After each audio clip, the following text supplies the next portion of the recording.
Now it is time for us to listen to His word. Dan tiba saatnya kita akan mendengar firman-Nya. So I invite you to open your Bibles with me to Jonah chapter 2. Ya, saya mengundang saudara untuk membuka Alkitab saudara bersama-sama dengan saya ke kitab Yunus pasal kedua.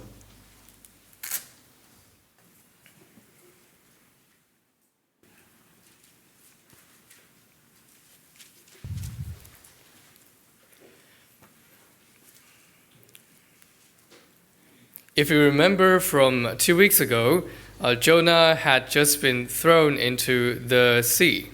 Jika saudara ingat dari 2 minggu yang lalu, Yunus baru saja dilemparkan ke tengah lautan. But instead of drowning, he was swallowed up by a big fish sent by God. Tetapi alih-alih dia tenggelam, ia kemudian ditelan oleh ikan yang besar. And now in the fish's belly, Jonah prays to God. Dan sekarang di dalam perut ikan, maka Yunus berdoa kepada Allah. And this is the song. Dan inilah Mazmur itu. I will read once in English, so if you are reading in English, you may follow me. And then Brother David will read once in Indo, and you may follow with him in the Indonesian language. Pengkhotbah akan membaca sekali di dalam bahasa Inggris dan penterjemah membaca sekali lagi dalam bahasa Indonesia.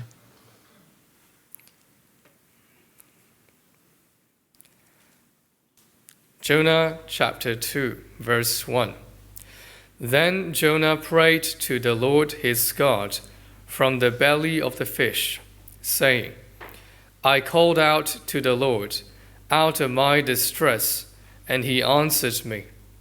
Out of the belly of Sheol I cried, and you heard my voice.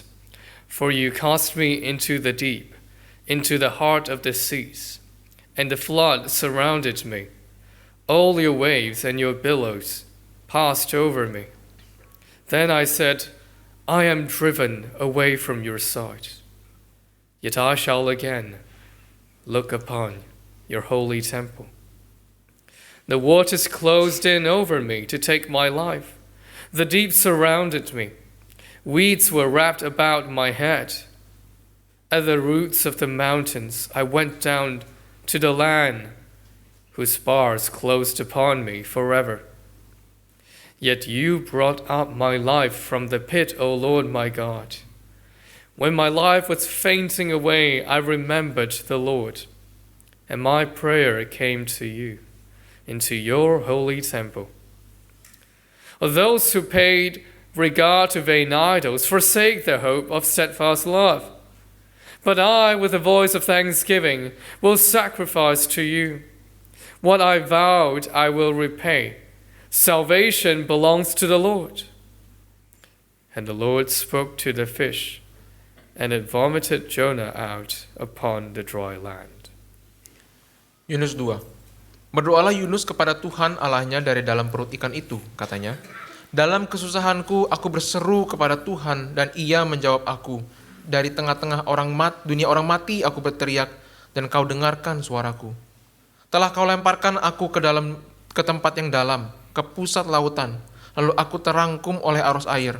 Segala gelora dan gelombangmu melingkupi aku. Dan aku berkata, telah terusir aku dari hadapan matamu. Mungkinkah aku memandang lagi bait-Mu yang kudus? Segala air telah mengepung aku, mengancam nyawaku. Samudera raya merangkum aku, lumut lautan membelit kepalaku di dasar-dasar gunung-gunung. Aku tenggelam ke dasar bumi, pintunya terpalang di belakangku untuk selama-lamanya. Ketika itulah Engkau naikkan nyawaku dari dalam liang kubur, ya Tuhan Allahku. Ketika jiwaku letih lesu di dalam aku, teringatlah aku kepada Tuhan, dan sampailah doaku kepadamu ke dalam bait-Mu yang kudus. Mereka yang berpegang teguh kepada berhala kesia-siaan, merekalah yang meninggalkan Dia yang mengasihi mereka dengan setia. Tetapi aku, dengan ucapan syukur akan kupersembahkan korban kepadamu. Apa yang kunazarkan akan kubayar. Keselamatan adalah dari Tuhan. Lalu berfirmanlah Tuhan kepada ikan itu, dan ikan itu pun memuntahkan Yunus ke darat. Amen. Amin. Let us pray. Mari kita berdoa. O Lord, speak to us now. Ya Tuhan, berfirmanlah kepada kami saat ini. As we come to you to receive the food for our spirits. Ketika kami datang ke hadapan-Mu meminta makanan untuk jiwa kami. Speak to us until the full will of you, O God, is done in through the word. Berbicaralah kepada kami ya Tuhan sampai seluruh kegenapan dari firman-Mu sampai kepada kami. And we, your people, now wait patiently for your Holy Spirit to change our hearts. Dan kami umat-Mu menunggu dengan setia sampai Roh-Mu yang kudus mengubah hati kami. We ask this humbly in the name of our Savior, Jesus Christ. Dengan rendah hati kami menaikkan permintaan ini kepadamu di dalam nama Juru Selamat kami, Yesus Kristus. Amen. Amin. As I was preparing this sermon, I was reminded of something that happened to me and Komesak roughly 8 years ago.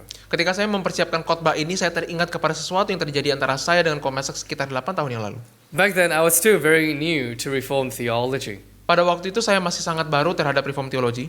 And Komesak led a Bible study that I was a part of. Dan Komesak memimpin sebuah KTB yang saat itu saya ikuti. While he was leading the Bible study, he asked everyone else this question. Ketika ia sedang memimpin Bible study itu, ia bertanya kepada semua orang satu pertanyaan ini. So raise up your hand if you think that not all the Bible is God's word. Ia bertanya, angkat tanganmu jika kamu merasa bahwa tidak semua bagian dari Alkitab adalah firman Allah. When I first heard the question, I was thinking to myself, Ketika saya pertama mendengar pertanyaan itu, saya berpikir kepada diri saya sendiri. well, I could immediately come up with a number of passages in the Bible that were not God's word. Saya dapat langsung dengan seketika teringat kepada ayat-ayat di dalam Alkitab yang bukan adalah firman Allah. Such as quotes by Satan, by Goliath, by the false prophets, by the Pharisees, and many more. Seperti kutipan-kutipan perkataan setan, Goliat, nabi-nabi palsu, orang-orang Farisi, dan banyak lagi. I'm sure that these are definitely not God's words. Saya yakin semua ini bukan adalah firman Allah. And I looked around in the Bible study and I saw that no one else raised their hand. Dan saya melihat sekeliling dari orang-orang yang mengikuti KTB itu dan menyadari tidak ada seorang pun yang mengangkat tangannya. After a few seconds, I just slowly raised up my hand. Dan setelah beberapa saat saya perlahan mengangkat tangan saya. And I remember vividly that Komesak looked visibly troubled by my response. Dan saya ingat dengan sangat jelas bahwa Komesak terlihat sangat gusar dengan respon saya. And he proceeded to teach us about sola scriptura for the next 15 minutes. Dan kemudian dia mengajar tentang sola scriptura kepada kami selama 15 menit. Looking back now, I think Komesak was asking us if we believe that the Bible was written by God, the Holy Spirit. Melihat ke belakang, saya rasa Komesak saat itu sedang bertanya kepada kita, apakah kita percaya bahwa Alkitab ditulis oleh Roh Kudus. Truly, it was the Holy Spirit who moved the human authors to write down the words of the Bible. Sungguh Roh Kuduslah yang menggerakkan penulis-penulis manusia yang untuk menulis perkataan Alkitab. And in this sense, the whole of the Bible is God's word. Dan dari sudut pandang ini, seluruh Alkitab adalah firman Allah. If I knew about sola scriptura back then, perhaps I could have saved Komesak a lot of trouble that day. Jika saya tahu tentang sola scriptura pada waktu itu, mungkin saya bisa membuat Komesak tidak terlalu gusar. Oh, but this experience of mine does teach us something about how we should read the Bible. Tetapi pengalaman saya ini mengajar kita sesuatu tentang bagaimana kita seharusnya membaca Alkitab. That is, some parts of the Bible cannot be taken at face value. Yaitu sebagian Alkitab tidak dapat kita baca secara apa adanya. And there are many reasons why this is a good advice. Dan ada banyak alasan mengapa ini adalah nasihat yang baik. Firstly, some words in the Bible were quotations spoken by someone evil who was trying to deceive the hearers. Yang pertama, sebagian perkataan Alkitab adalah kutipan-kutipan dari orang-orang yang jahat yang sedang mencoba untuk menipu para pendengarnya. The classic case of this is when Matthew 4 verse 9 is quoted. Contoh yang klasik adalah ketika Matius 4 ayat 9 dikutip. All this I will give you if you will fall down and worship me. Semua itu akan kuberikan kepadamu jika engkau sujud menyembah aku. For those who don't know, these are the words of Satan, not God. Dan bagi saudara yang tidak tahu, ini adalah perkataan setan dan bukan Allah. Secondly, some words in the Bible were spoken as a general description of sinful reality. Dan yang kedua, beberapa perkataan di Alkitab adalah diutarakan sebagai gambar umum tentang realita dosa. For example, in the book of Ecclesiastes, the preacher said something very controversial. Sebagai contoh di dalam kitab pengkhotbah, sang pengkhotbah mengutarakan sesuatu yang sangat kontroversial. that the good man suffers while the evil man prospers. Yaitu orang yang benar menderita sedangkan orang yang fasik bernasib mujur. Is the preacher here encouraging us to be evil in order that we might prosper? Apakah sang pengkhotbah di sini sedang menganjurkan supaya kita menjadi fasik sehingga kita boleh menjadi mujur? No. Tidak. It is simply a description of sinful world. Ini semata-mata adalah gambaran tentang dunia yang berdosa. Thirdly, some words in the Bible were spoken by people who can make mistakes. Dan yang ketiga, beberapa perkataan di Alkitab diutarakan oleh orang-orang yang dapat membuat kesalahan. The only time a human can speak or write without error is when he is inspired by the Holy Spirit to write the words of the Bible. Manusia hanya dapat berkata atau menulis dengan tanpa kesalahan ketika ia diinspirasikan oleh Roh Kudus untuk menulis perkataan Alkitab. But other times, human speeches quoted in the Bible can contain errors. Tetapi di dalam waktu-waktu yang lain, perkataan manusia yang dikutip di dalam Alkitab dapat mengandung kesalahan. An example of this is the book of Job. Dan salah satu contoh dari hal ini adalah kitab Ayub. The majority of this book is a conversation between Job and his friends. Sebagian besar dari kitab ini adalah pembicaraan antara Ayub dengan teman-temannya. In this conversation, Job's friends were 90% right and 10% wrong, Dan di dalam percakapan ini teman-teman Ayub 90% benar dan 10% salah. while Job himself was 99% right and 1% wrong. Sementara Ayub sendiri benar 99% dan salah 1%. And this is why the book of Job is hard to read. Dan inilah sebabnya kitab Ayub itu sulit untuk dibaca. And there are only 3 cases where we can take the Bible's words at face value. Dan hanya ada 3 kasus, 3 tempat di mana kita dapat menerima perkataan kitab dengan apa adanya. The first is God's direct speech. Yang pertama adalah perkataan Allah secara langsung. If the Bible says, "Thus says the Lord," or "God says," that cannot contain error. Jika Alkitab berkata demikianlah firman Tuhan atau Allah berfirman, maka perkataan tersebut tidak mungkin mengandung kesalahan. The second is the narrator or the writer's speech. Yang kedua adalah perkataan narator atau perkataan sang penulis. Because they were inspired by the Holy Spirit, they cannot make mistakes. Karena mereka diinspirasikan oleh Roh Kudus, maka mereka tidak mungkin menulis dengan salah. The third is the words and actions of people who are portrayed in a good light by the narrator. Dan yang ketiga adalah perkataan dan perbuatan orang-orang yang digambarkan dengan baik oleh sang narator. For example, the words that David spoke before he fought Goliath. Sebagai contoh adalah perkataan Daud yang ia katakan sebelum ia berperang dengan melawan Goliat. The writer of the book of 1 Samuel portrayed David in a good light. Penulis dari kitab 1 Samuel menggambarkan Daud dengan sangat baik. And he did not hint to us that David was in the wrong. Dan ia tidak menyatakan kepada kita sedikit pun bahwa Daud sedang bersalah saat itu. Therefore, we can take David's words as it is. Maka kita dapat mengambil perkataan Daud apa adanya. The reason why I share all these things to you is because we have arrived at a controversial passage today. Alasan mengapa saya menjabarkan semua ini kepada saudara adalah karena kita tiba pada perikop yang kontroversial hari ini. While most parts of the book of Jonah is the narrator telling the story of Jonah, Meskipun sebagian besar kitab Yunus adalah sang narator menceritakan cerita tentang Yunus, it is not so in chapter 2. tidak demikian di dalam pasal kedua ini. Instead, Jonah chapter 2 records a psalm that Jonah prayed while he is in the belly of the fish. Melainkan Yunus pasal kedua mencatat mazmur yang didoakan Yunus ketika ia berada di dalam perut ikan. Here we can hear Jonah's self-reflection. Di sini kita bisa melihat perenungan dari Yunus. It's similar to a Disney princess movie. Mirip seperti film-film Disney. Now the storyline is paused and then the main character is now dancing and singing. Saat ini alur cerita diberi jeda dan sang pemeran utama sedang bernyanyi dan menari.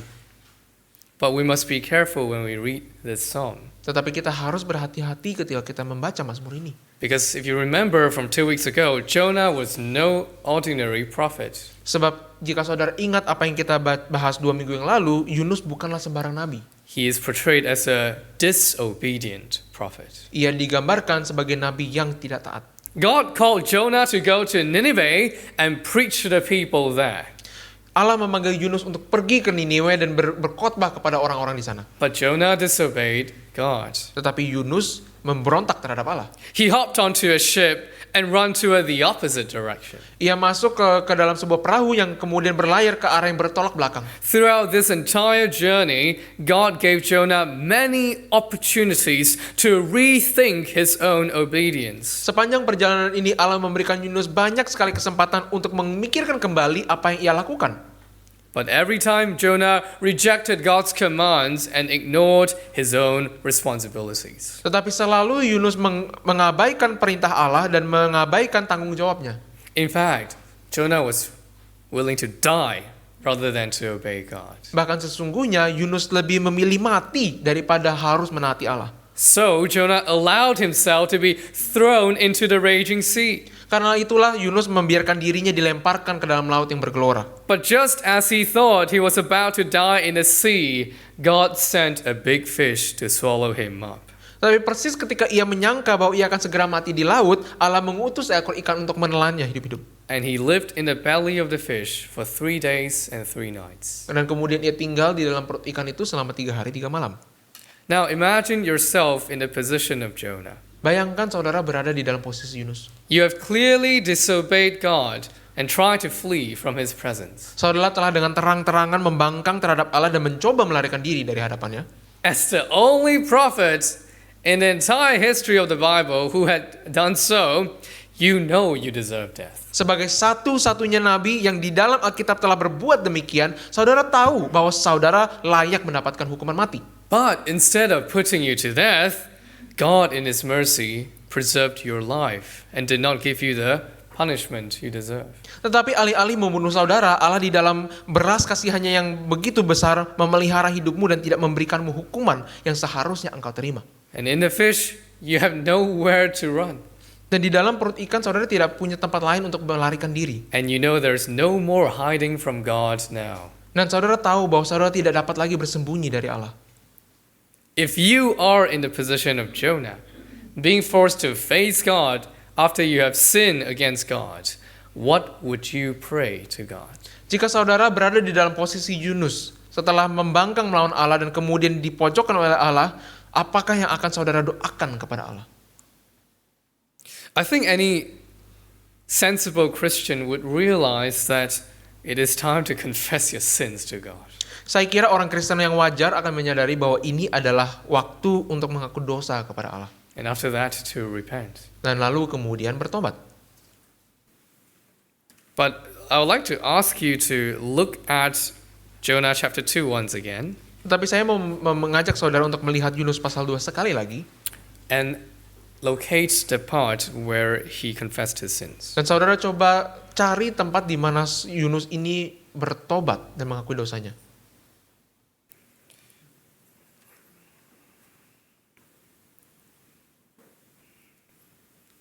Which verse is it? Ayat manakah itu?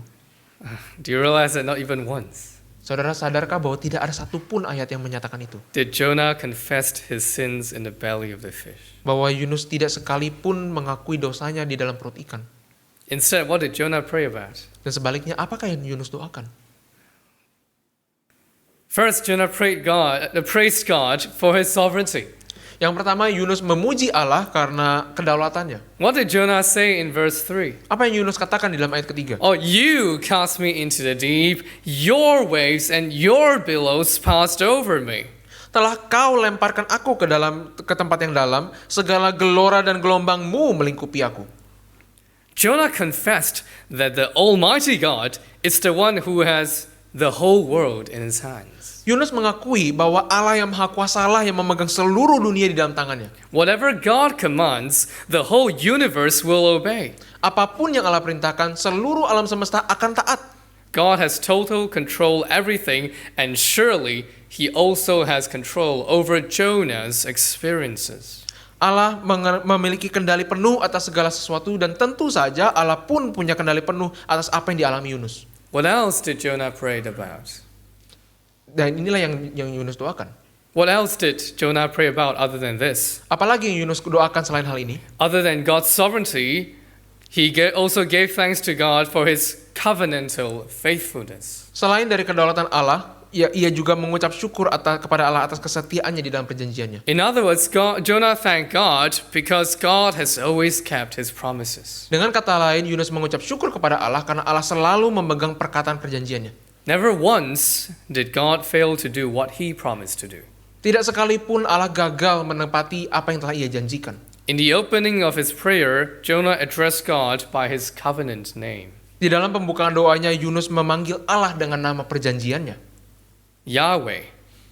Yahweh. This name is translated in the English Bible as simply the Lord. Nama ini diterjemahkan ke dalam Alkitab bahasa Indonesia dan Inggris sebagai Tuhan. In the psalm, Jonah also spoke about his own obedience to the law of Moses. Dan di dalam Mazmur ini, Yunus juga menyinggung tentang ketaatannya kepada hukum-hukum Musa. For those who do not know, the law of Moses is the covenant that God made with the people of Israel.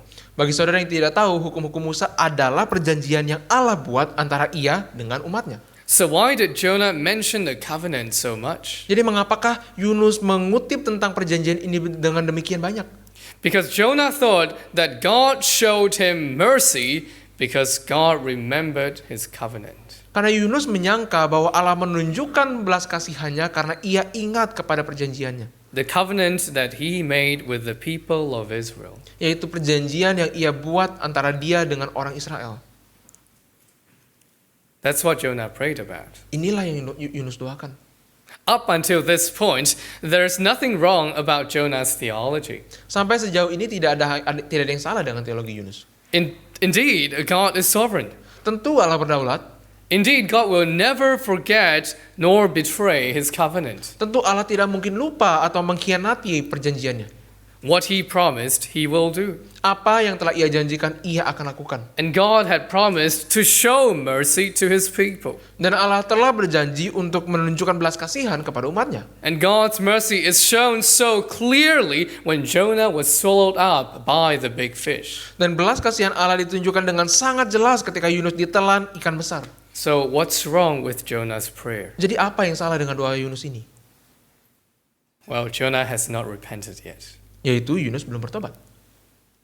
Actually, the psalm that Jonah wrote is a type of psalm called Thanksgiving Psalm. Sesungguhnya Mazmur yang ditulis Yunus ini adalah semacam Mazmur yang disebut Mazmur ucapan syukur. It is something you sing after God has saved you. Ini adalah Mazmur yang saudara naikkan ketika saudara telah diselamatkan oleh Allah. In this Thanksgiving Psalm, Jonah expresses his gratitude toward God's mercy. Dan di dalam Mazmur ucapan syukur ini Yunus menyatakan syukurnya kepada Allah yang penuh belas kasihan. But he did not express any sorrow for his willful disobedience. Tetapi ia tidak menyatakan duka citanya atas ketidaktaatnya yang sangat disengaja itu. In this Thanksgiving Psalm, Jonah proclaimed that it was God who sent the waves. Di dalam Mazmur ucapan syukur ini Yunus menyatakan bahwa Allah lah yang telah mengirim gelombang-gelombang itu. But he did not admit that it was his own sin was the very reason why God sent the waves in the first place. Tetapi ia tidak mengakui bahwa dosa dan ketidaktaatannya lah yang menjadi penyebab Allah mengirimkan gelombang-gelombang itu. In verse 4, Jonah says, I'm driven away from your sight, yet I shall again look upon your holy temple. Di dalam ayat 4 Yunus berkata, aku telah terusir aku dari hadapan matamu. Mungkinkah aku memandang lagi baitmu yang kudus? Was it God who drove Jonah away from his sight? Apakah Allah yang telah mengusir Yunus dari hadapannya? No. Tidak. The book of Jonah cannot make it any clearer. Kitab Yunus tidak dapat menjadi lebih jelas lagi tentang hal ini. In the opening of this book, it was mentioned twice that Jonah is the one who fled from the presence of the Lord. Di dalam pembukaan kitab Yunus ini telah disebutkan 2 kali bahwa Yunuslah yang pergi melarikan diri dari hadapan Allah. In fact, the Lord was actually the one who faithfully pursued Jonah all the way into the belly of the fish. Bahkan sesungguhnya Tuhanlah yang dengan setia terus mengejar Yunus bahkan sampai ke dalam perut ikan itu. But Jonah spoke here as if he was an innocent bystander who was accidentally caught in God's waves. Tetapi Yunus berbicara seakan-akan ia adalah orang yang tidak bersalah yang dengan tidak sengaja terperangkap di dalam gelombang-gelombang yang dikirimkan Allah. If I try to elaborate verse 4, it would probably sound like this. Jika saya mencoba untuk menjabarkan ayat 4 mungkin akan terdengar seperti ini. Oh Lord, I know you're sovereign. Ya Tuhan, aku tahu Engkau berdaulat. I know that you have put me in such a terrible situation. Aku tahu bahwa Engkau telah menempatkan aku di dalam keadaan yang begitu buruk ini. And you have all the right to do whatever pleases you. Dan Engkau mempunyai segala hak untuk melakukan apapun yang Engkau kehendaki. I'm not going to blame you or hate you. Aku tidak akan mempersalahkan Engkau ataupun membenci Engkau. Because who am I? Karena siapakah aku ini? I'm just a puny human. Aku hanyalah seorang manusia yang remeh. Oh Lord, even though you did all this to me, I will still continue to look upon your temple and wait for you to save me. Ya Tuhan, meskipun Engkau telah melakukan semua ini kepadaku, aku akan tetap memandang kepada bait-Mu dan menantikan Engkau menyelamatkan aku. Oh, how deceptively beautiful was Jonah's words. Oh, betapa indahnya dan betapa liciknya perkataan Yunus. Also, at the end of the psalm, Jonah compared himself with the evil pagans who worship worthless idols. Dan lagi di akhir Mazmur ini, Yunus membandingkan dirinya dengan orang-orang kafir yang jahat yang menyembah kepada berhala yang tidak berarti. Oh, I am not like those sailors who pray to the 100 false gods. Oh, aku tidak seperti para pelaut itu yang menyembah kepada ratusan berhala-berhala yang palsu. I only have you as my only God. Tetapi aku hanya memiliki Engkau sebagai satu-satunya Allahku. Those idol worshippers have thrown away any hope to be loved by you. Semua penyembah-penyembah berhala itu tidak mempunyai pengharapan apapun saja untuk dikasihi oleh Engkau. But I, on the other hand, I will continue to give thanks to you in good times and in bad times, even in the belly of the fish. Tetapi di sisi lain, aku di sini akan terus memuji Engkau di dalam waktu baik maupun dalam waktu buruk, bahkan di dalam perut ikan ini. And I will faithfully make sacrifices to you and pay my vows to you. Dan aku akan dengan setia mempersembahkan korban kepada Engkau dan membayar nazar yang telah kuutarakan kepadamu. Because I'm not like them. Karena aku tidak seperti mereka. I'm a good Israelite. Aku adalah orang Israel yang setia, yang baik. I remember my covenant with the Lord. Aku ingat kepada perjanjianku dengan Allahku. And because of this, the Lord remembers his covenant with me and will definitely save me. Dan karena itu Tuhan pasti mengingat perjanjiannya denganku dan pasti akan menyelamatkanku. See, God had sent a big fish to save me. Lihatlah, Allah telah mengirimkan ikan yang besar untuk menyelamatkanku. Salvation belongs to the Lord. Keselamatan adalah milik Tuhan. From this psalm, we can see that Jonah had some big misconceptions about salvation. Dari Mazmur ini kita dapat melihat bahwa ada kesalahpahaman besar di dalam pengertian Yunus tentang keselamatan. Firstly, Jonah ties salvation with his nationality. Yang pertama, ia mengaitkan keselamatannya dengan kewarganegaraannya. Jonah thought because he was an Israelite, because he was an offspring of Abraham, therefore he was saved by God. Yunus menyangka bahwa karena ia adalah seorang Israel, karena ia adalah keturunan Abraham, maka ia pasti akan diselamatkan oleh Allah. But Jonah didn't only tie salvation with his nationality. Tetapi Yunus tidak hanya mengaitkan keselamatannya dengan kewarganegaraannya. Secondly, he also tied salvation with his outward religiosity. Yang kedua, ia juga mengaitkan keselamatannya dengan kerohanian lahiriahnya. Jonah thought because he went to Jerusalem temple and made sacrifices, because he paid his vows to the Lord, because he did not worship worthless idols like the people of Nineveh, therefore he was saved by God.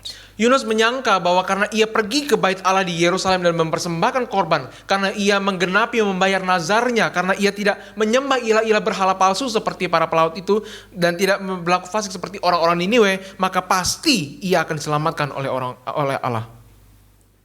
This is why Jonah didn't think that the people of Nineveh deserved God's mercy. Inilah sebabnya Yunus menyangka, berpikir bahwa orang-orang Niniwe tidak pantas menerima belas kasihan Allah. Firstly, they do not belong to Israel. Yang pertama, karena mereka bukanlah milik Israel. And God only made a covenant with Israel. Dan Allah hanya membuat perjanjian dengan orang Israel. The Israelites have exclusive rights to God's mercy. Orang-orang Israel memiliki hak eksklusif terhadap belas kasihan Allah. And because the people of Nineveh never made a covenant with God, they do not deserve God's mercy. Dan karena orang-orang Niniwe tidak pernah mengikat perjanjian dengan Allah, maka mereka tidak berhak untuk menerima belas kasihan Allah.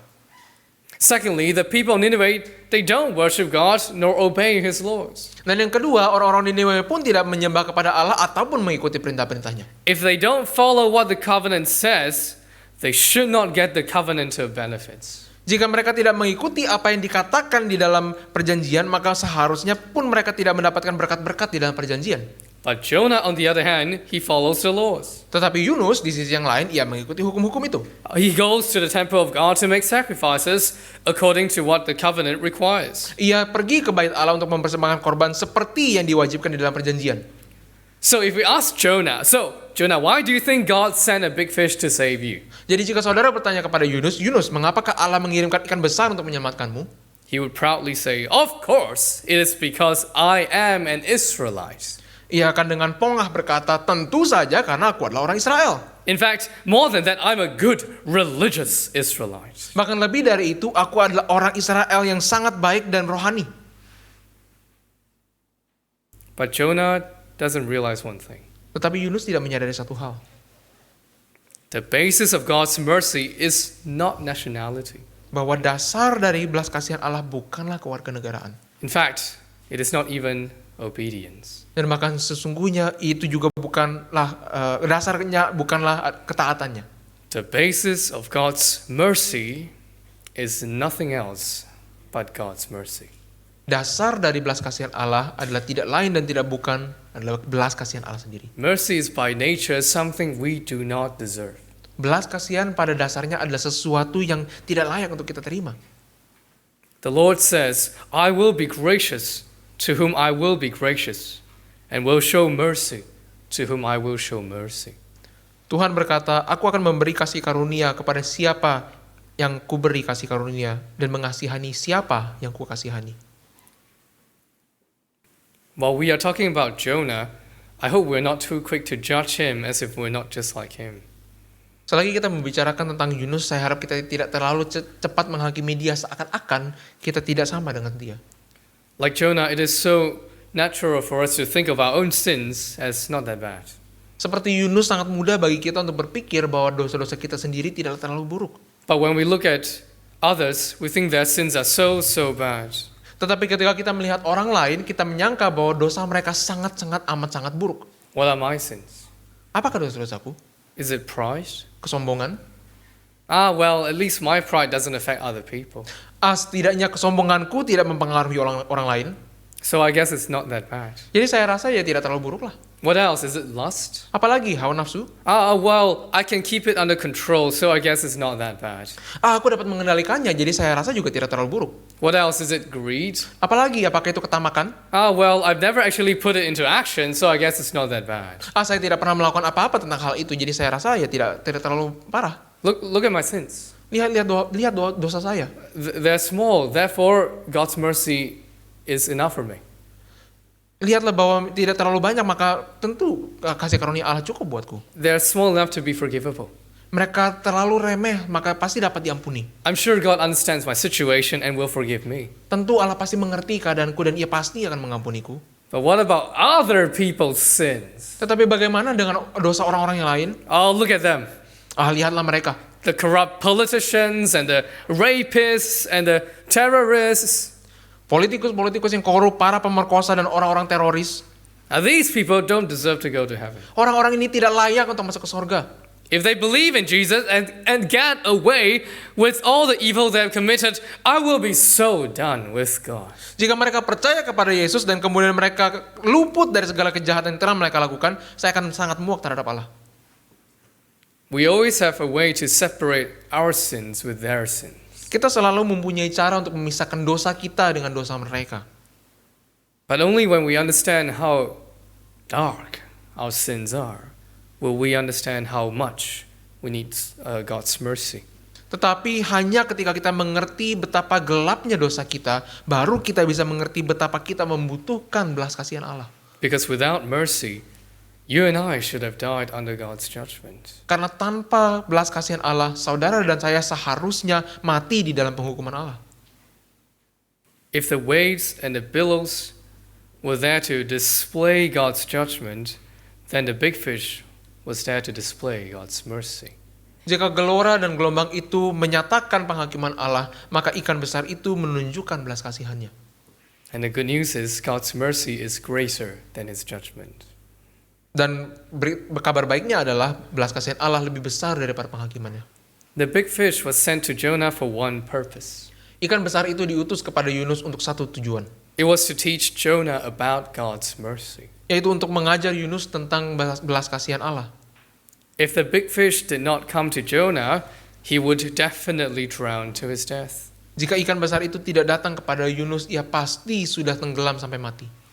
But the Lord didn't only want Jonah to understand God's mercy. Tetapi Tuhan tidak hanya ingin Yunus mengerti belas kasihan Allah. More than that, God wanted Jonah to subsequently apply this mercy to the people of Nineveh as well. Tetapi lebih dari itu, Tuhan mau supaya Yunus mengaplikasikan belas kasihan ini kepada orang-orang Niniwe juga. By nature, mercy is something we do not deserve. Pada dasarnya, belas kasihan adalah sesuatu yang tidak sepatutnya kita terima. If we deserve it, then it would not be called mercy. Jika kita layak menerimanya, maka itu tidak disebut belas kasihan, It would be called rights. melainkan yang disebut hak. And this psalm reveals the hypocrisy of Jonah. Dan Mazmur ini membongkar kemunafikan Yunus. Jonah, he received God's undeserved mercy, Yunus telah menerima belas kasihan yang tidak layak ia terima. but he simply cannot allow the people of Nineveh to receive the same undeserved mercy as well. Tetapi ia tidak rela membiarkan orang-orang Niniwe untuk juga menerima belas kasihan yang tidak layak mereka terima. Jonah couldn't think logically and consistently because his hate for them is just so great. Yunus tidak dapat berpikir dengan logis dan dengan konsisten karena kebenciannya terhadap mereka begitu besar. But the story of Jonah is not about us. Tetapi cerita tentang Yunus bukanlah tentang kita. In fact, it is not even about Jonah himself. Dan sesungguhnya ia bahkan bukan cerita tentang Yunus sendiri. It is about Jesus Christ. Ia adalah cerita tentang Yesus Kristus. More than just relating Jonah to ourselves, we must ultimately relate Jonah to Christ. Lebih dari sekedar mengaitkan Yunus dengan diri kita, kita seharusnya mengaitkan Yunus dengan Kristus. The experiences of Jonah going into the belly of the fish for 3 days and 3 nights actually foreshadows what Jesus will experience himself. Pengalaman Yunus berada di dalam perut ikan selama 3 hari 3 malam sesungguhnya membayang-bayangi dari apa yang akan Kristus sendiri alami di masa yang akan datang. How do we know this? Dan bagaimana kita tahu akan hal ini? Because Jesus told us about it. Karena Yesus memberitahu kita tentang hal ini. Let us now turn to Matthew chapter 12 together. Mari sekarang kita membuka kepada Matius pasal ke-12.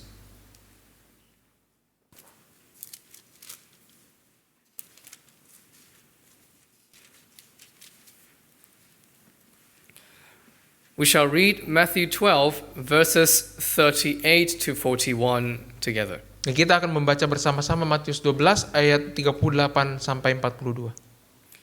I will read once in English, and those with English version can read with me.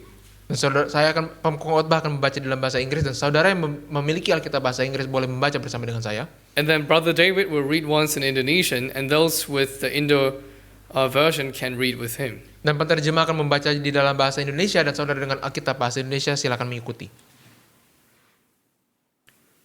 Matthew 12 verses 38 to 41. Verse 38.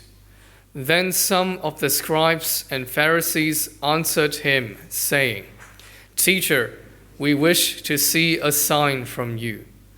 But he answered them, An evil and adulterous generation seeks for a sign, but no sign will be given to it except the sign of the prophet Jonah.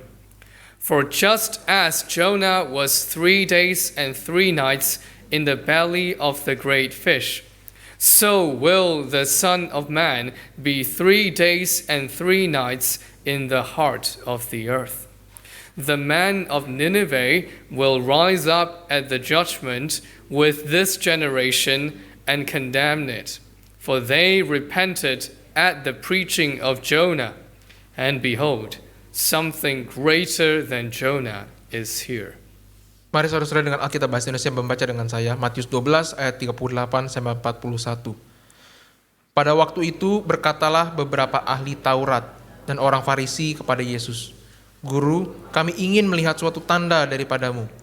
Tetapi jawabnya kepada mereka, "Angkatan yang jahat dan tidak setia ini menuntut suatu tanda, tetapi kepada mereka tidak akan diberikan tanda selain tanda Nabi Yunus. Sebab seperti Yunus tinggal di dalam perut ikan 3 hari 3 malam, demikian juga Anak Manusia akan tinggal di dalam rahim bumi 3 hari 3 malam. Pada waktu penghakiman, orang-orang Niniwe akan bangkit bersama angkatan ini dan menghukumnya juga. Sebab orang-orang Niniwe itu bertobat setelah mendengar pemberitaan Yunus. Dan sesungguhnya yang ada di sini lebih daripada Yunus." Here we can see that Jesus compares himself with Jonah in 3 ways. Di sini kita melihat Yesus membandingkan dirinya dengan Yunus di dalam 3 hal. Firstly, Jonah, the prophet of God, came to preach to Nineveh. Yang pertama, Yunus sang nabi Allah datang untuk mengkhotbahkan pertobatan kepada Niniwe. And in the same way, Jesus, the Son of God, came to preach repentance to the world. Dan dengan cara yang sama, Yesus sang anak Allah datang untuk mengkhotbahkan pertobatan kepada dunia. Secondly, Jonah was in the belly of the fish for 3 days and 3 nights. Dan yang kedua, Yunus berada di dalam perut ikan selama 3 hari 3 malam. And in the same way, Jesus will also be in the ground for 3 days and 3 nights. Dan dengan cara yang sama, Yesus pun akan berada di bawah tanah selama 3 hari dan 3 malam. Thirdly, Jonah was brought back from the belly of the fish. Dan yang ketiga, bahwa Yunus dikeluarkan dari perut ikan. And in the same way, Jesus will come back to life from the dead. Dan dengan cara yang sama, Yesus akan bangkit kembali dari kematian. And the resurrection of Jesus will be the proof that he is indeed the Son of God. Dan kebangkitannya akan menjadi bukti bahwa ia sungguh adalah anak Allah. And whoever doesn't believe in him will have no excuse because of this resurrection. Dan barang siapa tidak percaya kepadanya akan tidak mempunyai dalih apapun karena kebangkitannya. Well, the Psalm of Jonah, chapter 2, has another theme that I have not mentioned. Mazmur Yunus sesungguhnya memiliki satu tema lagi yang belum saya sebutkan. It is the theme of separation from God. Yaitu tema perpisahan dari Allah.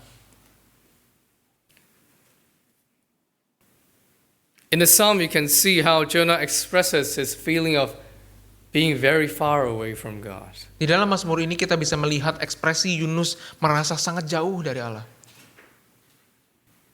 For example, just now, verse 4, I am driven away from your sight. Sebagai contoh di ayat keempat dikatakan, aku telah terusir dari hadapan matamu.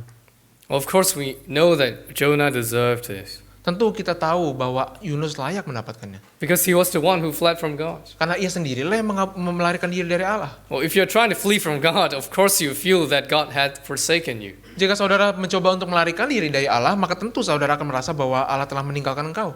In fact, when Jonah was in the belly of the fish, it was a dark and lonely place. Dan sesungguhnya di dalam perut ikan itu adalah tempat yang sangat gelap dan menyendiri bagi Yunus. There was no light. Tidak ada cahaya di situ.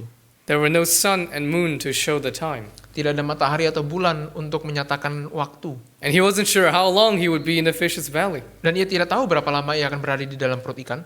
He's also not sure what would happen to him. Dan ia pun tidak tahu apa yang akan terjadi setelahnya. And so after his emotions have calmed down, he prayed a thanksgiving prayer to God.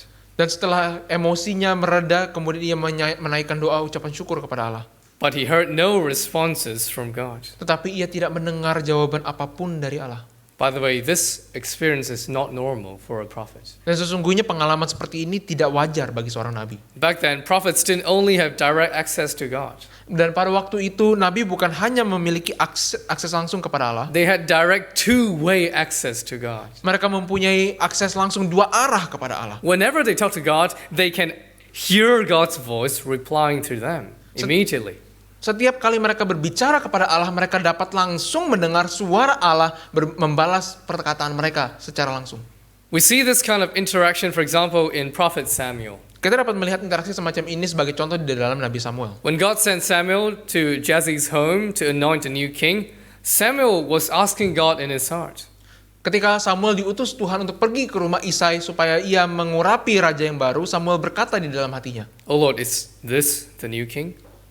ia bertanya, "Ya Tuhan, apakah ini raja yang baru itu?" And God will reply to him verbally, no or yes. Dan Allah akan menjawabnya dengan lisan, mengatakan tidak atau iya. In fact, it's not just a feeling of surety, like, oh, God says yes, but God spoke sentences to the prophet. Dan sesungguhnya bukan hanya semacam perasaan yakin bahwa Allah mengatakan iya, tetapi Allah berbicara dengan kalimat langsung kepada sang nabi. It is like he was on a voice call with God. Itu seperti saudara sedang menelpon dengan Allah. Back then, prophets had that kind of direct access to God. Pada waktu itu, para nabi memiliki akses semacam ini kepada Allah. And certainly Jonah enjoyed that privilege as a prophet too. Dan tentu Yunus pun menikmati privilege seperti ini sebagai nabi Allah. Well, that is all until this very point.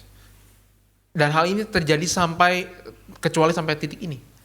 In the darkest days of his life, as he was lying in the belly of the fish, he called to God, but God did not respond. Di hari-hari tergelapnya, ketika ia berbaring di dalam perut ikan, ia memanggil kepada Allah, tetapi Allah tidak merespon. Why is it so? Mengapa demikian? I believe the reason is not primarily because of Jonah's sin. Saya percaya pertama-tama alasannya bukanlah karena dosa Yunus. Because if God remained silent for Jonah's sin, why would God save him and pursue him in the first place? Sebab jika Allah tetap diam karena dosa Yunus, mengapakah Allah mengejar Yunus dan menyelamatkan dia? In fact, why would God later command the fish to spit Jonah out back in the shore? Dan mengapakah Allah memerintahkan kepada ikan itu untuk memuntahkan Yunus ke tengah daratan? God was with him all the way. Allah beserta dengan Yunus sepanjang jalan. Instead, I believe that God's silence was also a foreshadowing of Christ's suffering. Jadi saya pun percaya bahwa diamnya Allah ini adalah bayang-bayang dari penderitaan Yesus. When Jesus was nailed to the cross, he Ketika- bore the sins of the world, Ketika Yesus dipakukan di atas kayu salib, ia menanggung dosa dunia. and he cried out to heaven, my God, why have you forsaken me?" Dan ia berseru kepada surga, Allahku, Allahku, mengapa engkau meninggalkan aku? At that time, God did not answer, Dan pada waktu itu Allah tidak menjawab. not even to a sinless and perfect Son of God. Bahkan tidak kepada sang anak Allah yang sempurna dan tidak berdosa. Because separation from God was the punishment that Jesus bore for you and for me. Sebab keterpisahan dari Allah adalah penghukuman yang Yesus tanggung bagi saudara dan saya. We are the ones who have sinned. Kitalah orang-orang yang telah berdosa itu. We are the ones who should be separated from God. Kitalah yang harusnya dipisahkan dari Allah. But Jesus took our punishment and put it on himself. Tetapi Yesus mengambil hukuman bagi kita dan menanggungnya sendiri. And he suffered separation from God so that you and I will never be separated from him ever again. Dan ia menderita terpisah dari Allah supaya saudara dan saya tidak lagi harus terpisah dari Allah. In the most ironic and gracious way, the more Jesus Christ suffered, the more our souls are comforted.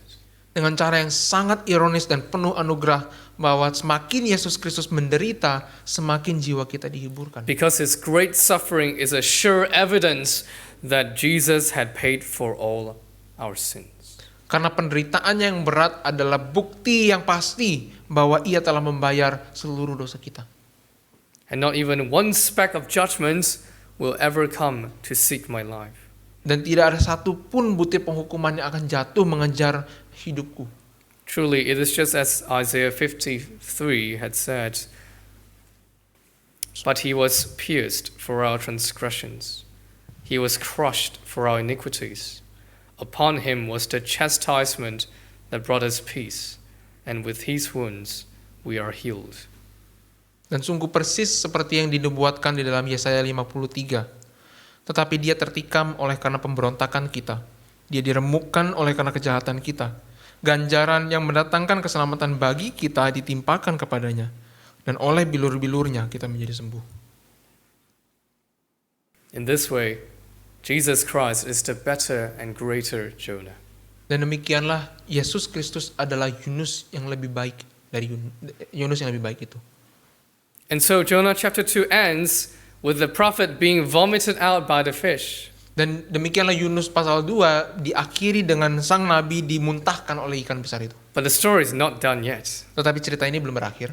After all this drama, the still disobedient Jonah returns to his starting point. Setelah seluruh drama ini, maka nabi yang tidak setia ini, Yunus, kembali ke titik mulanya. And he still has his original mission waiting to be accomplished. Dan dia masih mempunyai misi awalnya yang masih menunggu untuk diselesaikan. Arise, go to Nineveh, that great city, and call out against it. Bangunlah, pergilah ke Niniwe, kota yang besar itu, dan berserulah terhadap mereka. Will Jonah go? Akankah Yunus pergi? Well, he's back at point zero. Karena ia sekarang sudah kembali ke titik mula. But he is still as disobedient as ever. Tetapi ia masih sangat tidak taat seperti sedia kala. Will he go? Akankah ia pergi? We shall continue Jonah's journey next week. Kita akan melanjutkan perjalanan Yunus minggu depan. We thank God for the greater Jonah who has come for us. Kita bersyukur kepada Allah untuk Yunus yang lebih agung yang telah datang bagi kita. More than that, we thank God for His mercy that covers both Nineveh and Jonah. Dan lebih dari itu kita bersyukur kepada Allah karena kasih karunia yang melingkupi baik Niniwe maupun kita. Let us pray. Mari kita berdoa.